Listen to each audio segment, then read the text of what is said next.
नमस्कार। कोरोना काल में हौसला। मित्रों, वर्तमान में जब से ये सेकंड वेव शुरू हुई है, हालांकि कोर्ट ने तो इसको सुनामी कहा, तब से हमारे देश में कोरोना की बहुत ही भयावह स्थिति है। मैं डराना नहीं चाह रहा, मैं हौसले की बात करूंगा, लेकिन कुछ एक्चुअलिटी है, उस पर चर्चा होनी चाहिए। हॉस्पिटल्स में बेड नहीं है, बेड है तो ऑक्सीजन नहीं है, और सबसे जो द्रवित करने वाला, मन को झकझोरने वाला दृश्य है वो ये है कि लोगों को अंतिम संस्कार करने के लिए घंटों लाइन लगानी पड़ रही है, टोकन मिल रहा है। और उससे भी बड़ा दृश्य यह है कि डेड बॉडी रखी हुई है, जो व्यक्ति मरा है उसकी पत्नी, उसके बच्चे दूर से उसको देख रहे हैं, वीडियो बना रहे हैं, कोई भी हाथ लगाने वाला नहीं। कहाँ से कहाँ आ गए हम। कभी सोचा था ऐसा हो सकता है, ऐसा हो रहा है। डेड बॉडी को उठाने वाला कोई नहीं है, परिजन हाथ नहीं लगाना चाह रहे। अब ऐसी स्थिति में बाकी की तो जो मेडिकल स्तर पे जो प्रिपरेशन है, जो चीज़ें हैं, मैं वो उनके लिए तो आवश्यक है उनको लिया जाए, लेकिन इसमें मैं ऐसा मानता हूं कि मन का बहुत बड़ा रोल है। कहा भी जाता है मन के हारे हार है, मन के जीते जीत। मन का स्ट्रॉन्ग होना, जो कि बहुत आसान काम नहीं है, वो ज़रूरी है, और उसके लिए कुछ टिप्स मैं आपके साथ शेयर करना चाहता हूँ। सबसे पहले मेरे अपना खुद का उदाहरण लें। मैं स्कूल संचालक हूँ, प्रिंसिपल डायरेक्टर हूँ। मेरा दो विद्यालय हैं, और जिस लोकेलिटी में मैं रहता हूँ, मैं आपसे सच कह रहा हूँ कि 14 मार्च 2020 को हमारा विद्यालय बंद हुआ था, और आज की तारीख तक जो फाइनेंशियल स्थिति है, आर्थिक स्थिति है, वो इस कदर से ख़राब हो चुकी है कि दिमाग ख़राब रहता है। हमारे यहाँ कोई फीस देने नहीं आता, फाइनेंशियल स्थिति खराब। उसके बाद आपको घर रहना है, दिमाग में तमाम तरह के विचार। उस समय आवश्यक यह है कि सबसे पहले काम आप ये करिए कि अपने को मेंटली बिजी करिए, मानसिक रूप से।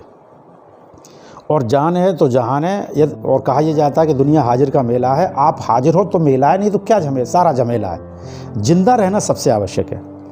मेंटली बिजी कर रहिए। मेंटली बिजी में क्या है कि जो भी आपकी हॉबीज़ हैं, जो भी आपको आता है उसको करिए। जैसे कि मैं थोड़ा बहुत गा लेता हूँ, मुझे गाना वाना नहीं आता, लेकिन जब मुझे पता लगा इसमें करैको करके एक ऐप होता है, तो मैंने जान कितने गाने कर लिए, और कुछ गाने ठीक भी हो गए रिकॉर्ड।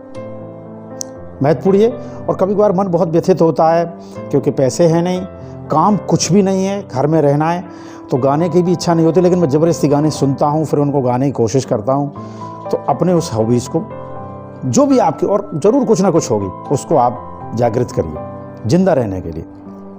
फिर उसके बाद यदि आपके घर में 2-4 भी पौधे हैं, तो एक प्रक्रिया बना लीजिए। जैसे मैंने बना ली है कि मैं शाम को 5 बजे के बाद फिर उनमें कुछ ना कुछ करता हूँ, चाहे वो वाटरिंग करनी हो, कोई पीले पत्ते हटाने हो, समय पास करने के लिए। आपके घर में कोई पेट है, कोई पालतू जानवर है, उसके साथ खेलिए। बहुत ज़रूरी है कि मेंटली बिजी रहिए। बहुत सारे काम हैं।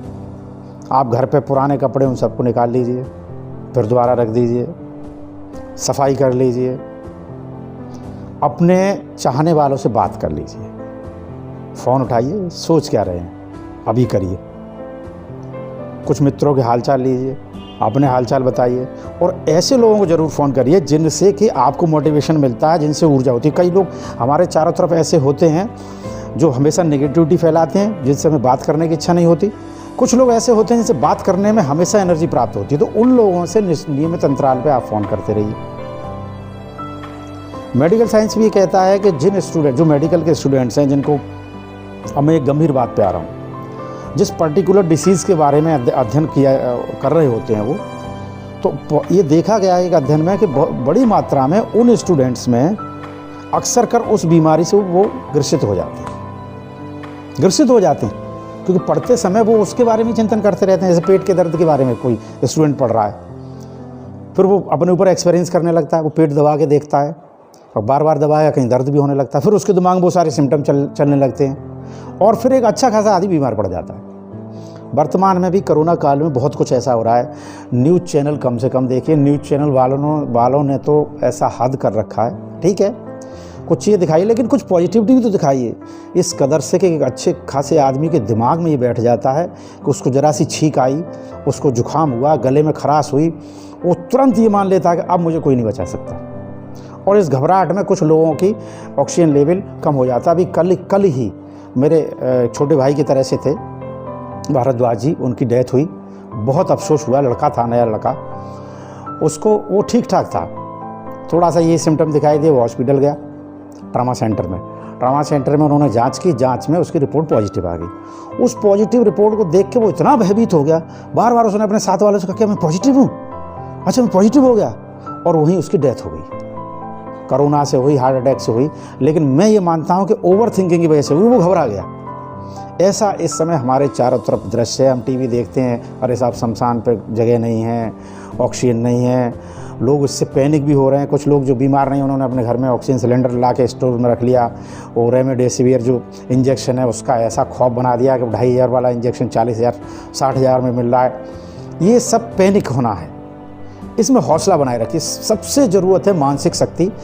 आप बीमार होते हैं तब भी लगभग वही इलाज है, आप गर्म पानी पीजिए, गरारे करिए, और रेगुलर आप काढ़ा पीजिए, सोशल डिस्टेंसिंग रखिए, मास्क लगाइए, अनावश्यक बाज़ार में मत घूमिए। ये बीमार होने पर भी यही काम है, और बीमार न होने पर भी आप इनको करेंगे तो आप बच सकते हैं। तो ये भयावह स्थिति से आप अपने को सुरक्षित रखिए, और सुरक्षित रखने का एक ही हौसला है। इस समय बहुत मन व्यथित है, जेब खाली है, कोई काम नहीं, क्या करें समझ में नहीं आता। सुबह उठते ही पर्सनली मैं तो ये सोचता हूँ आज पूरा दिन कैसे किया जाए। उस पर मैं ये कुछ चैनल मेरा है यूट्यूब चैनल, इस पर मैं वीडियो बनाने की कोशिश करता हूँ। आज भी मैंने 2 वीडियो बनाए, और मैं सही मायने में जानता भी नहीं। कुछ लोग बताते हैं डोमेन ख़रीदा जाता है तब बनता है। मेरे चैनल पर सब्सक्राइबर भी कम है, व्यूज़ भी कम आते हैं, इससे मुझे कोई फ़र्क नहीं पड़ता, और मैं प्रॉपर जानता भी नहीं। वो मेरे बेटे ने इसको चैनल को बनाया और मैं इस पर डालता रहता हूँ। आप कुछ भी करिए, आपके अंदर ऐसा है तो आप करिए, यदि आप कुछ लिख सकते हैं तो लिखिए। और मैंने पर्सनली ये देखा कि राइटिंग थेरेपी बहुत बढ़िया चीज़ है।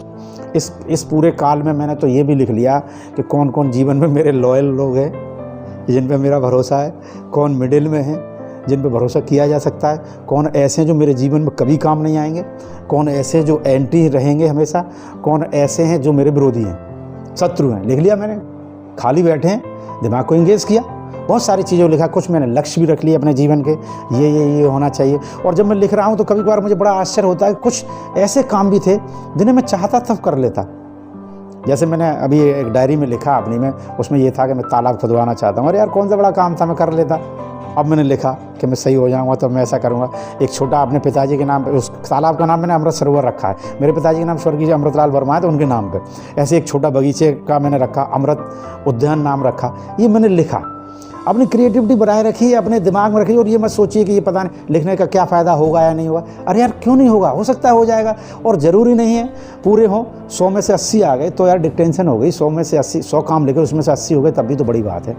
हौसला बनाए रखिए, मन के हारे हार है, मन के जीते जीत, ऐसा करते रखिए। कुछ भी क्रिएटिविटी करिए।